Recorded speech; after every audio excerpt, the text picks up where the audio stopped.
one of the topics that always comes, I just told you now to run away from the love of money. Now I'm going to try to teach you how to make some of it. When Andriette and I went into the ministry full time, we gave up everything. We sold our house. And you know what? We sold our house within 4 days. That's just another amazing testimony. Just bought a brand new double cab, gave it back to the bank, and we went that whole faith walk. We gave it all up and said the Lord's going to provide. And He has. And He has, and He always has. And then the Lord started doing something where we started to be blessed with business opportunities that I really did not go looking for. I did not go saying, I want to now start a business. How am I I come from that. But one thing I realized is that, God, He uses your gifting and your talents. And I could remember when I was in Standard 6, I used to make sandwiches and sell them to the hostel boys at school. I used to take I have 4 sisters. So it's 4 sisters, me and my mom and my dad. And we all had our own bedroom. And I used to take this little, was buttons, those little plastic washing baths. I used to turn it upside down at my bedroom. And I used to take peanuts and throw it into a little cone that I used to make out of huisgenoot papers. And you fold it in on the top. And I used to sell it at my bedroom door for my sisters walking past. Not what I was 5 or 6 or whatever, but I can remember that. The Lord started showing me this. And then when I got my first camera, I started taking photographs at school. Now, there were no cell phones yet. Well, there might have been, but we never had that. This is 1996. And I started taking photographs at sporting events, and I realized I'm good at taking photographs. And man, a bunch of school kids doing athletics, and I'm taking nice photographs of you. The principal called me in and said, hey, the school photographer is getting upset with you. Like, we actually have a photographer that photographs and people buy. He's getting upset because you're selling photographs. So business was always there. I had my first studio at a young age, at a big shopping center, did very, very well from a very young age in business. But we gave it all up. And it's as if once everything got settled and things were running, and we got lovely staff members like Cecilia and Linda, and when we started getting all of these people in, and the ministry could do its own thing, it's like God started saying, now it's time to bring that stuff back into play. And that's what He did. And then business started becoming part of what we do. But at the same time, there was this new movement in missions. Remember Perspective on global events and things? This new movement is called BAM, Business and Missions. So if you type in BAM, Missionary, on the internet, you're going to see business and missions. It's the whole new concept. The way that we're getting missionaries into other countries is through business. We're putting them in Dubai as businessmen, engineers, teachers, doctors. So it's business and missions. And that's how we are negotiating and wheeling and dealing with Muslims or whatever the case may be in the mission field. So I believe that God is really doing a thing in business for His kingdom and for His glory. But with business comes more money. With more money comes more responsibility. And you've got to be a good steward. Rentmeesterskap. And now listen to me. I'm not a financial person. I'm the other brain. I don't even know which one is which, but I'm the other one. So 2 plus 2 is 3. I've got it. I'm okay. But dit is 'n bietjie stadig, hoor. Okay. 2 plus 2 is 4, Roy. Sorry, jy was met my. But anyway, 2 plus 2 is 4. But when it comes to the technicality, no, we've got France for things like that. The nitty-gritty. But creativity, marketing, communications, that's my food. And I realized, okay, I've got to do something. I've got to learn just a little bit. Now I'm going to testify. I'm going to tell you what happened, and I just want to tell you my route. A friend of mine who loves the Lord and serves the Lord, he says to me, hey, have you seen this thing called Bitcoin? Have I got, no, everyone's like, what? He says, Bitcoin. I'm like, wow, what's that? He says, well, you download this Luno app, and then you buy this thing. It's called cryptocurrency. You got 21 keys. If you lose the keys, you lose your money. And I was like, what's this? And I'm like, but I'm in for 500 because it can become 2,000. Okay, dalk het ek bietjie gedobbel. Sorry. Ek noem dit nou maar net. At that moment, I might have thought, okay, it sounds like a... En dit is just dobbel geklink nie. Because he told me this is the next internet money. I was like, okay. So I buy my first 500 rands worth of Bitcoin, and I started watching YouTube videos about Bitcoin. And then I started watching videos about gold, and then about what is money, and what is economic. They're like, and I'm like, so this is how an economy works, and that's an asset, and okay, that's a liability, and that's the definition of an investment. And this is what money used to be: shells. Money used to be feathers. Some people used to use stones as money. Then it became like copper and silver and gold. And now there's this thing called the internet. And on the internet there's no money, but now there is. It's called Bitcoin. And I was like, this is all making sense. And my understanding of money, politics, economy started to broaden. So all I felt God was doing, He was starting to educate me in something that I actually knew nothing about. And now I'm at a point where I see the benefit of understanding finances within your ministry. Because how many times have you heard of pastors running away with money from the church? My first church that I was involved in, man, the pastor's husband wanted to do a dodgy insurance deal with mats that I've got donated for the church. And I never understood all the stuff and things like that. All I knew is I had to run as far as I could from that situation, and I did. But all of a sudden, I'm like, I get it. We need to train pastors how to work with money. And missionaries always have this mentality of armsadige bedelaars, poor beggars. And I'm like, Lord, I don't want to be that. I will beg for you. If you say beg, I'll beg. But I don't want to do that. And Roy has taught me a very nice thing. He said, he won't ask for himself, but does not ask you for someone else. I can do that.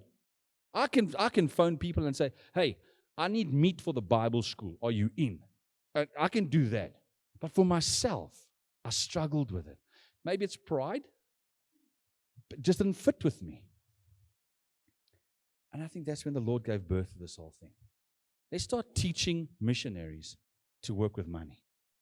Let's start teaching missionaries how to handle their finances better.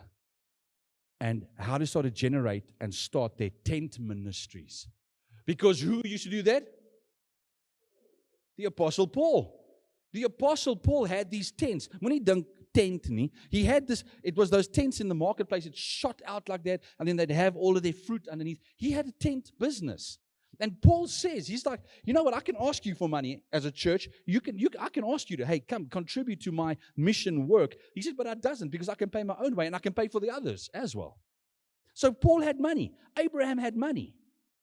And I'm the last person who you will ever catch preaching a health, wealth, and prosperity gospel. I don't do that. So I had this conflict in my life of, are you starting to compromise, boy? Are you starting to become one of those pastors that are just about money? And I had to figure that out for myself. And I came to the realization that for the work we do and the Great Commission, and as missionaries, we need money to do the job. Petrol costs money. Plane tickets cost money. Does God give? Yes, He does. Has He given you an intellect? Yes, He has. Did Paul make tents? Yes, he did. Are you telling me that no one blessed Paul at all? Of course they did. There were people who would have blessed Paul. But he could also look after himself. And I was like, that's what I'm going to do. I'm going to be the hybrid. As mense wil gee. But I want to be able to use what He's given me and share that with other people. And this is how this was birthed. This is not some technical get-rich scheme, okay? It's not a pyramid scheme I'm going to sell you now. I'm also not a financial advisor. As a matter of fact, it's very simple. It's just a couple of little principles that I apply to my life that I see has changed my life. And Marvin, I want to ask you something. And I just want to ask you, ons is close, maar I want you to be honest. What I've taught you about finances so far, as a young man of 23, has it made a difference in your life? Definitely. Okay, so there's a young guy in your position. Remember, I'm not talking to business. I think there's businessmen here who are very rich and wealthy and know how this stuff works. I'm talking to us who ons wat nie regtig baie weet nie. Right, let's go. It's not a cause to glorify money and wealth over your relationship with God. It's not that. And I start with that because I'm not like that.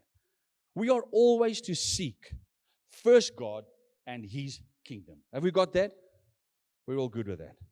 This course is directed at helping you understand and manage your money better and more wisely than you did before. So if you walk out of here today and you can save 10 rand more than you did before, I'm cool. Then I've almost done my job, ne? Okay. I'm not a legal advisor or financial advisor, and these are just my opinions and points. That's my disclosure. Okay. Anyway, number one, the Bible doesn't promise wealth. Okay? There is no promise in the Bible that says that a Christian will most assuredly, definitely always have the best job, will always have the wealth, will always have the freedom, and will always be debt-free. I know Christians who are born again who are in debt because they did not work wise with their money. Okay? I know Christians who love Jesus who are unemployed. I know Christians who are not rich who love Jesus. One verse is sometimes cited. You remember that verse? Jeremiah 29:11. For I know the plans I have for you, declares the Lord. Plans to prosper you, not to harm you. Plans to give you hope in the future. That verse gets used a lot when it comes to money. But I just want us to look at that verse a little bit better. In context, this verse was directed specifically to Israelites in exile in Babylon. That's when it was written and for who it was written. And we need to consider that. It doesn't mean it doesn't apply to us today. Every scripture written back then has application for today. Okay? So let's get that out the way. But the original Hebrew word translated as prosperity there, it can mean peace. It can mean completeness. It can mean safety. It can mean health. It can mean satisfaction or blessing. And finances. It can mean many things. So we can't just use that verse for money. That's what I'm trying to say. God's faithful people may be rich or poor. A lot of my friends in Zimbabwe are poor. A lot of my pastor friends who are born again in Zimbabwe are poor. But oh well, they're rich with the Spirit. They are rich with the Spirit. You see, remember that worldview? You must make sure you got the right glasses on when you speak of wealth, because spiritual wealth is more important. Matthew 27:57. And when even was come, there's a mistake there. When evening had come, there came a rich man from Arimathea named Joseph, and also himself was Jesus' disciple. So there we see, there's one of Jesus' disciples who was rich. He was rich. Proverbs 22:2 says, the rich and the poor have this in common. The Lord made them both. It's interesting, eh? Jesus says there'll always be poor people. Wow. Jesus denied, listen carefully, Jesus denied that wealth is a sign of God's favor or that poverty is God's punishment for sin. Have you got that? Jesus denied that wealth is a sign of God's favor. No, man, there are rich people who hate God. Okay? And that poverty is God's punishment. That's also not true. You know where it's shown most clearly? The parable of the rich man and Lazarus. Part of the reason the rich man ended up in hell was because of his hard-heartedness towards the beggar Lazarus. His great wealth was obviously not a sign of God's favor. That's easy to understand, eh? The beggar Lazarus ended up in heaven, although he was impoverished, poor as a man could be. Poverty was obviously not a sign of sinfulness or foolishness in his life. You see that? Are you guys with me? Okay. I want us to look at this. Wealth can be dangerous. What good will it be for a man if he gains the whole world, yet he forfeits his soul? Or what can a man give in exchange for his soul? Those who want to get rich fall into temptation and a trap and into many foolish and harmful desires that plunge people into ruin and destruction. Guys, I've seen it, man. I've seen it 2 times in my life. I've seen it 2 times already in my life, in one family. In one family. I've seen how money takes normal, humble people and changes them. Hulle verander. They change, and we need to be careful. For the love of money is the root of all kinds of evil. Some people eager for money have wandered from the faith and pierced themselves with many griefs. Wow. Guys, the Bible speaks about money and warns us. So when it comes to money, you see, I'm starting with kry jou kop reg, get your mindset right when it comes to money. Another one, do not store up for yourselves treasures on earth where moth and rust destroy it and where thieves can break in and steal, but store up for yourselves treasures in heaven. Our biggest investment in our lives needs to be our spiritual investment. Dis waar jy nommer 1 belê in jou geesteslewe. We got that? Now, let's start thinking. The key for today's Christian is to know if God has given you basics of what you need to live and flourish as a human being. If you have the basics to live and flourish as a human being, then you are wealthy in a large degree. Wow, does that make sense?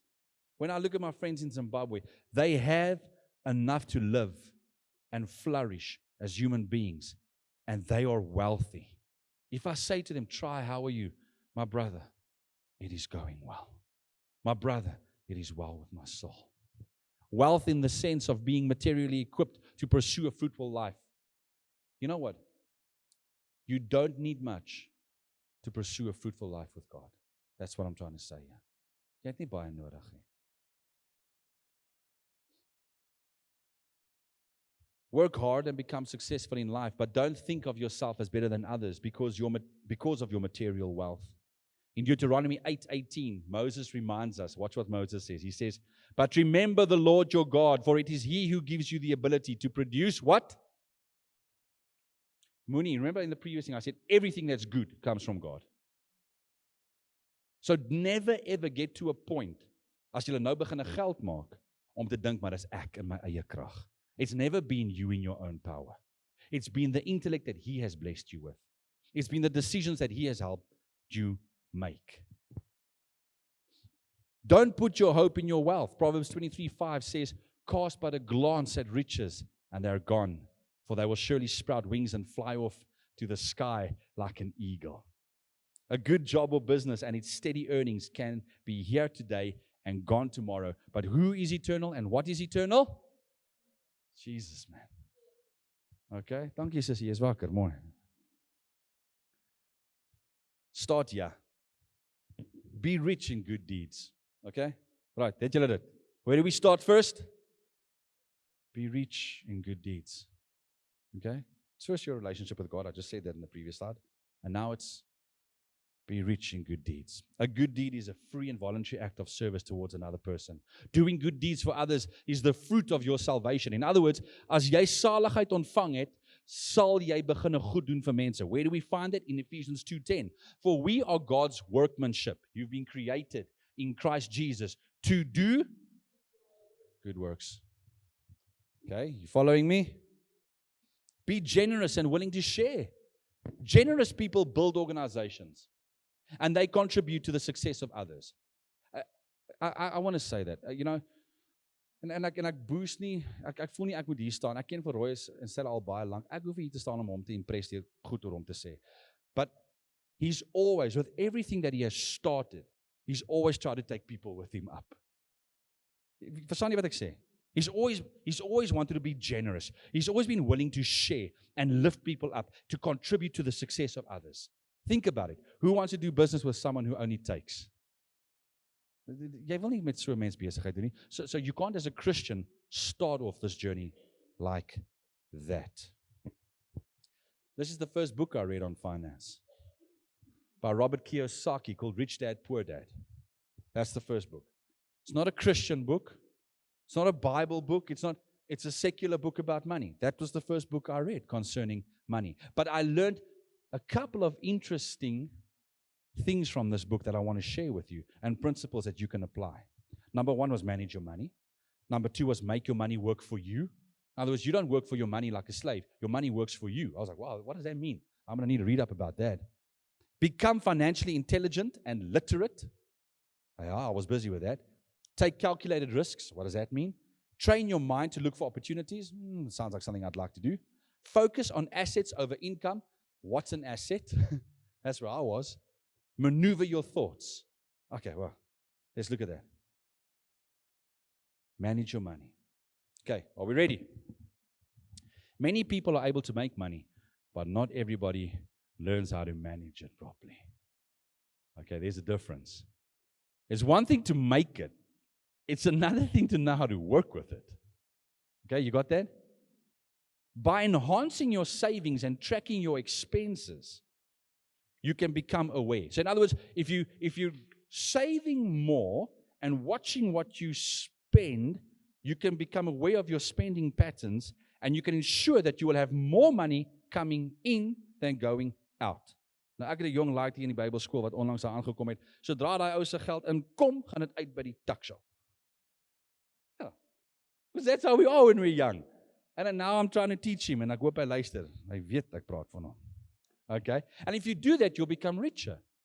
Oh, I feel guilty when I say that. I become richer. It feels weird saying it. But you will. You will. Many people make the mistake of thinking that earning more money will solve their financial problems. No, I think it actually increases. It's not true. Management is essential. I know people, they're earning 4,000 Rand a month. They're like, I need more money. Then they get 6,000. They get a lekker increase, they get 6,000. You know what's the first thing they do? They go to Truworths or Markham's or Edgar's and they buy clothing on debt. And they take their living expense that was terrible, they're earning more money, and they up their living expense. You don't do it like that. If you were earning 4 and struggling and you're now earning 6, you start using the extra money to get rid of the debt. Okay? Makes sense? So more money is not always the answer. It's dink beter. Okay? A main point that Robert Kiyosaki makes is that the lower and middle class work for their money, whereas the wealthy have money work for them. Okay, you got my attention, yeah? Because I grew up middle class, low middle class, upper poor class. Yeah, we were upper poor class, man.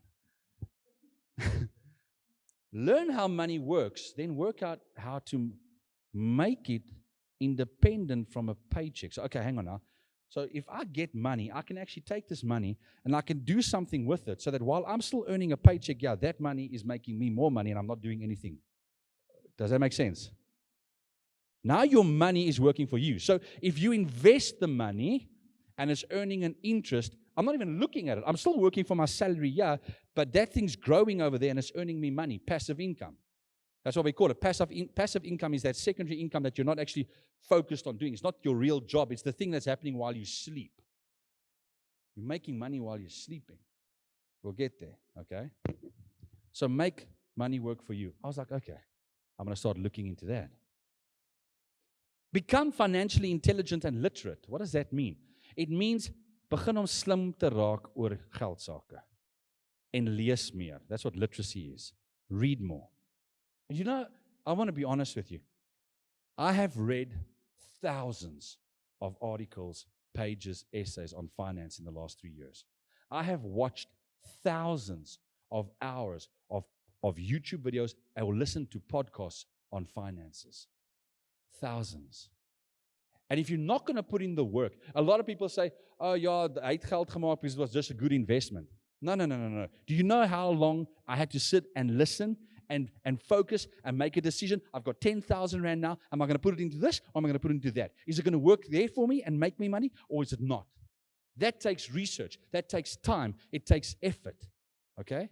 So you've got to put in the work to educate yourself, to become financially intelligent and literate, to understand it. And I still don't.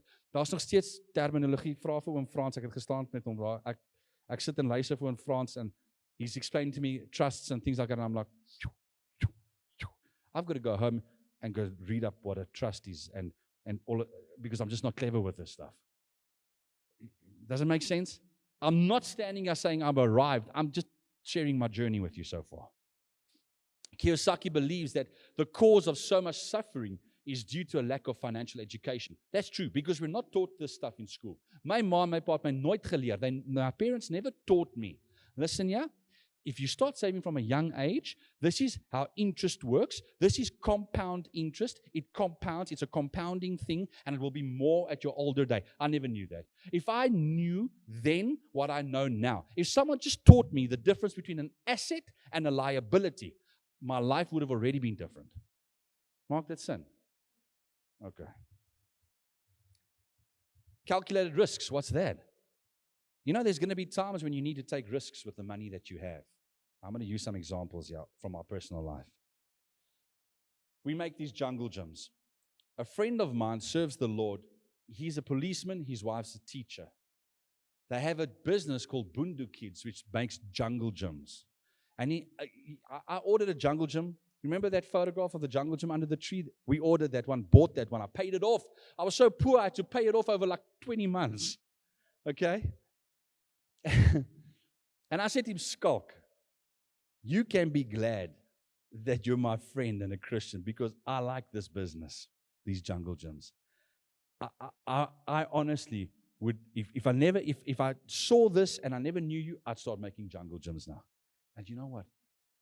When his wife said she wants to go back into teaching, and he decided he's sick and tired of the jungle gyms, he phoned me and said, hey, do you want to buy this business from me? I was like, huh? And instantly I'm like, what's this going to cost me? And he's like, I'm not going to charge you anything except for the stock on hand and the machinery, because it's like big saws and stuff. I said, like, how much? He's like, 50,000. I'm like, wow, 50,000. You know, God does do miracles, and He's done awesome things for us, but it's not always when I'm like, hey, I need 50,000, and it comes like that. And I prayed, and it wasn't coming, and then I had to make my first calculated risk. I said to Andrea, I want to sell your car. We've got the Bakkie, we've got the Kombi. I want to sell your car so that I can buy this business. That was my first major calculated risk with big money. 50,000 rand, big money.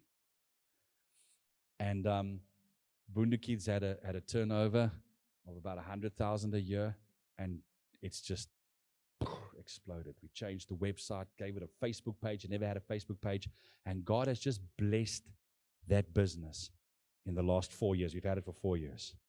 It has just blessed, and it was the first changing point. Okay, you got that? So 50,000 rand on a car that was depreciating in value, liability, taking money out of your pocket, was put into something, a business, which had really low expenses to run. I didn't have to rent building or property, anything. We make it on the farm, and it became a huge asset. And I've made that 50,000 back over and over and over and over again. The next thing that happened as a calculated risk is people kept on phoning and saying, do you want to help drug addicts? Can you help drug addicts? Now, we've always taken in people that have been addicted to substances. But it came to a point where I was like, okay, maybe I need to make this official, but I'm not going to do it for free. And I said, what I'm going to do is I'm going to study, it was part of my degree, I'm going to do my master's degree in addiction.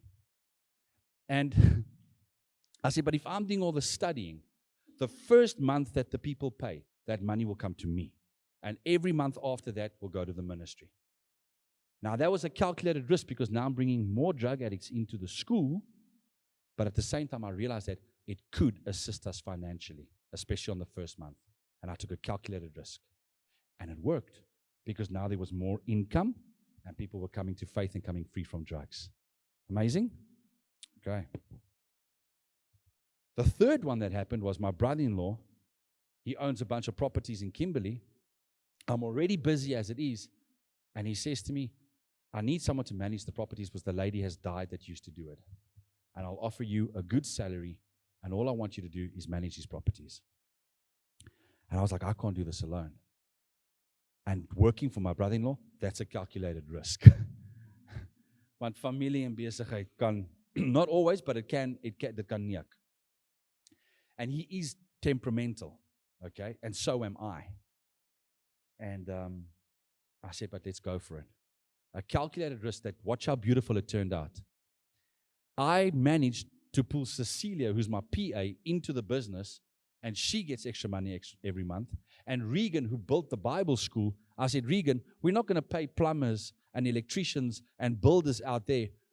We're going to bring you in. And all of a sudden, Regan's maintenance business kicked off as well. You see that? God just taking one thing and lifting up a whole bunch of people. Some of our students, when we replaced a roof in town the other day, the yellow Westerkant van the dak, we replaced. And we had a bunch of students on there. They all get paid for that day's job.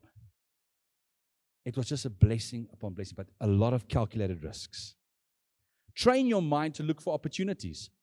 Look for creative solutions to any money problem. I've already told you about Marvin's tire business. Marvin, ek hoop jy gee om nie, but when Marvin got to me, Marvin het gesukkel finansieel elke maand. And now, Marvin is able to bless and sow into other people's lives. Our chickens, with the whole COVID thing, we're like, we're going to farm with chickens. En ons praat nou daar so, een van die ouens kom sê vir my, luister, hy het 'n hoenderboerdery gehad en hy het verskillend gelieg oor die hele storie, maar nie te min. Hy plant hoenders in die grond, he tap it. Anyway, he tells me this story about chickens, and he's asking me advice, and I'm scared he asked me too much because I haven't told you yet that we only farm with 100 chickens at a time. Baie mense boer ons met duisende. Ons doen net 100 op 'n slag. Maar 100 op 'n slag is 'n groot verskil vir ons. And then I told you about Regan's maintenance team. And then one thing I want to talk about is an ethical thing. Looking for opportunities does not mean that you see rich people walking in here and sowing into this ministry and then phoning them after hours and saying, hey, I'm about to start my own ministry. Can you support me as well? You see what I'm saying? I just need to throw that in there because that happens sometimes in the ministry. And as Christians, it's unethical. We can't when we see, and I mean that when we're missionaries or people are supporting your ministry and you're training up people and dan kom hulle en hulle probeer julle fondsmense steel van agteraf. That it doesn't work that way. So that's not an opportunity. I was then taught how to focus on assets over income.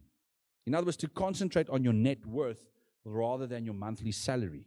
In other words, to acquire things that make you money, like stocks and bonds or your own business, to earn you money as opposed to buy liabilities that cost you money. So I learned, okay, assets are something that's putting money into your pocket and liabilities are something that's taking money out of your pocket. Okay? So if you carry on, we'll go on. I then learned how to maneuver my thoughts.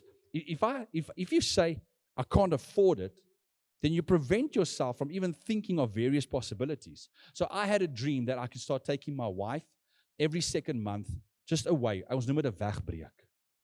A breakaway. Because we've been in the ministry for all these years.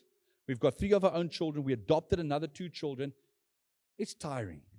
And we live, if this is the hall, we live at the tuck shop. Our house is closer. Royas should have built first. I would have made my house a bit further as well. But we live right there by our school. And I was like, Lord, I want to take Andriette away at least every second month. Just Clarence or just to get away. But then it was like, but how are you going to do it? If you want to start doing things like that, you need to create another stream of income to do it. And that's what that means. If you say, but I can't afford it, well, then that's it, full stop. But if you say to yourself, okay, I want to do that, how am I going to do it? You see, then the brain starts working. Okay?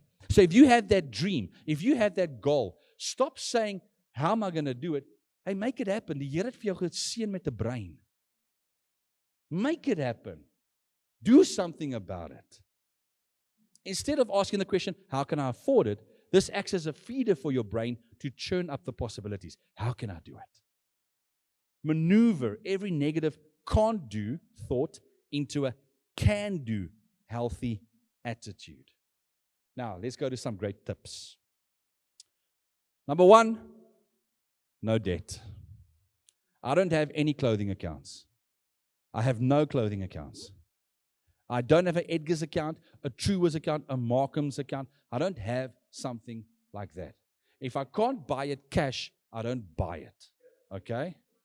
All right, so that's that. But I'm not wealthy enough to walk into the garage and buy a car for 500,000 cash. I'm not there yet. but I'm able to buy a car and pay the car off because I don't have all this other rubbish. Does that make sense? Okay? So I believe that all debt is unhealthy. But if you are or you must go into debt, there are wise ways to do it. Okay? We got that. Okay. Have an emergency fund. I love Capitec. We've got bank accounts at different banks, but I love my Capitec account. And the reason I love my Capitec account is because on the app, you got your main account where the money comes in, and then you open up 4 accounts beneath it. And the first account that you have there is called the emergency fund. That's the first one. And the emergency fund is 3 to 6 months of your salary. Have you got that? That's what you're aiming for. Verwag jy dat jy nou net moet ingooi nie. Some people can, others can't. But you want at least 3 to 6 months. I know people who've got a year's worth of salaries, 12 months salaries in the emergency fund. Now, how much pocket money do you get? 500 rand. I want you to practice the principle now. If you get 500 rand pocket money a month here at the school, how much must your emergency fund be?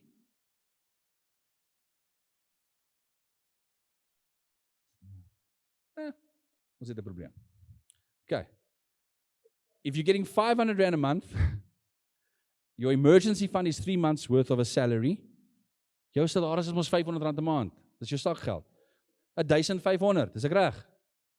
Okay, so that's what you want to aim towards. So if you're young, van julle is jonk, ek hoor die 16-jariges, 14-jariges, you want to already now have an emergency fund where you're putting money in to get in the rhythm. So that when you do start earning a salary or earning more money or making money through your own little business, that you're accustomed to having an emergency fund. When COVID hit, how many people's lives would have been different if they had a 3 to 6 month emergency fund? Wow. And an emergency fund is not, I'm going to take my wife out for dinner and I don't have money, so we're using the emergency fund money. I knew people in Kimberley, they would have no money, or they'd have 500 rand left, and it would make them so depressed that they would go eat out with it to make them feel better. Really? That's not what you want to do. So have that emergency fund. Assets, liabilities, investments. You can't really see clearly on here, but I just want to give you an example. Assets, remember, put money into your pocket. So it's cash savings, investments, okay? You've got real estate, property, okay, things like that. Liabilities is what takes money out. Loans. Wie het 'n lening by die tuckshop hierso? Doen julle lenings? Okay, ons het lenings by ons tuckshop gedoen en ons het, it wasn't my business at that stage, but I told the guys, don't ever do that. 'n Student betaal nie 'n lening nie. Okay, you don't have loans. You mustn't have credit cards. You don't want personal debt. Don't borrow money. Hey, don't borrow people money. I just want to just be careful with that. Be careful with that. As a Christian, the principle is give it. Okay? If somebody asks you, you rather say no, and if you feel that you want to give, you give it. You sow it. But you don't put the yoke of debt on a believer. Have I taught you something there? That's a good principle to live by. Okay? Unpaid taxes, things like that. Okay?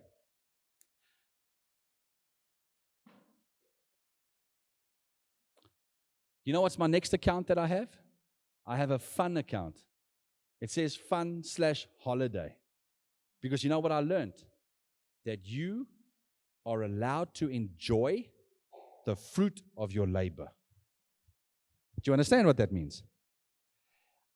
If I sit on my computer and I'm doing the income and expense statement for my brother-in-law's properties, that takes time. Sometimes I'm not in the mood for it. And time is a valuable asset that I have. So I am allowed to enjoy the fruit of my labor. So jy mag gaan uit eet after you've put the money in your emergency account and you've allocated the money to your fun account. The fun account is for eating out. The fun account is for holidays. The fun account is for the tuck shop, not the emergency account. You got it? All right. A tax account. This is where we all struggle with. You know, actually, there should be an account that says tax. And what you do is you know that this is my income. This is what I'm supposed to be taxed for it. And every month you put that money in there first. So that come the end of the tax season, you don't get caught off guard because it's there. Does that make sense? All right. So there's the next account that you have on your Capitec. The tax account. Then I want to say to you, no matter how, who's the youngest one of you? Is it 14? Matthew and someone else. 14, okay. You can start investing right now with 50 to 250 Rand a month. You know, if you go put your money in at Pick n Pay's bank, Time Bank, you'll get 6% interest per year. If it's been lying there for 3 months, it moves up to 7% or 8%. At a time when they started, just before COVID, it was 10% if it's lying there for a while. That's a good interest rate. If you go invest at Momentum, they'll give you 7 to 9%. I want to show you something here. Now, you can't see it. You got your calculators? Right, take out your calculators. I want to show you something here. A lot of us can afford 250 Rand a month. Agreed? Okay, a lot of us can afford that. 250. Say 250 times 12. That's 3,000 Rand a year. Times 19 years. Times 19 years is 57,000 Rand. You got that? Okay. So if you were saving money in your shoebox, in your cupboard, 250 a month, for 19 years, you'll have 57. If you go to Momentum and you pay it in there, and the company is investing it offshore, and you get a 5% return, in other words, it's growing by 5% per year, you're going to get back 94,000. So minus 94,000.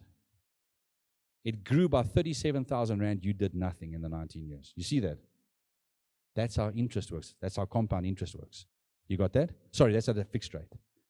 If it was 7%, your 250 would be 136,000. And so it grows. So I'm using a very simple example. I phoned my broker at Momentum. I said, just do me a quick little plan. And I told him about this thing. And that's what it looks like. Just 250 at Momentum is already making you money while you sleep. You see the principle? Okay. Gold. I was like, gold? How do you buy gold?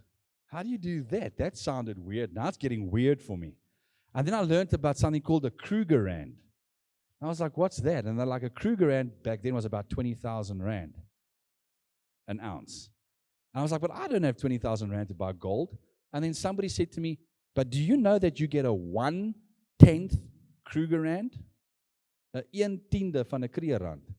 It's the size of my nail. It's a little gold coin this big. And I was like, okay, where do you buy it? You buy it from SA Bullion. There are certain companies, mint companies, that actually sell it, and you can get it through the post. You can go up to Johannesburg and you can go buy it at places. And I was like, so that's how you buy gold. And gold has always been known for the last 6,000 years as a hedge against inflation. So in other words, at this moment in time with COVID and everything, people are saying that there's going to be an inflation problem coming soon. How do you protect your wealth, that your money doesn't decrease? You buy gold. That's called a hedge. It protects you against inflation. And I learned something new. And 1/10 at that stage was 2,300. Can you believe it? Now there's a difference. You see that? 'n hele Kruger Rand, 20,000 Rand, 'n 10de, 2,000 Rand. That's more affordable for some people. And that's how I started learning to invest. Instant steps that you can take. And we're going to close now. Iets wat julle nou kan doen om geld te spaar is cut back on spending. You don't have to go to the tuck shop and buy a pie now. Jou maag beheer jou dan. I'm putting mine in. Because it's a problem. You need to cut back at spending. I used to have a friend back in the day. We always used to drink at one restaurant, and he always used to complain and say, but why are we drinking? Yeah, do you know how many bottles you can buy for the amount of money on your tab right now? Sy redenasie was reg, ons was net in die verkeerde plek in ons lewens op daai oomblik gewees. Okay? Cut back at spending. You don't have to spend money the whole time. Some people are addicts. When they walk in the mall, they've got to spend something.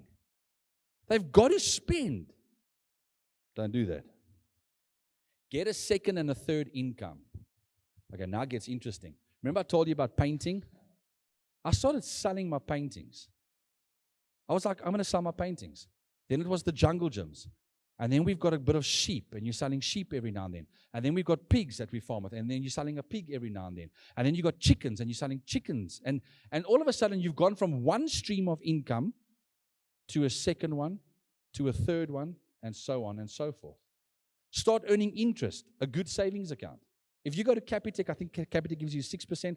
Time Bank, I know, is the highest, 7%. But for a youngster, that's good. Start saving now. Put 200 rand a month away. I've got kids in my Bible school, our Bible school, that's getting 1,000 rand a month pocket money. I know they only need 500 to survive. They can technically save 500 a month. I just want to go back to multiple streams of income. Guys, and I'll close with this, I think, yeah. Multiple streams of income was the game changer in our lives. Having more than one stream. And I think if a lot of people in COVID had more than one stream of income, it would have been the major difference between that breaking point. Okay. I think we will close it. I see everybody's a bit tired, and I think we'll end it at that. All right. Are there any questions for the day? Royce, it's 'n paar mense net gevra for a question and answer session. I don't think we have too much time, but I think maybe 2 or 3 questions on today's topics. Specifically on today's topics. That would be fine. Wamoti.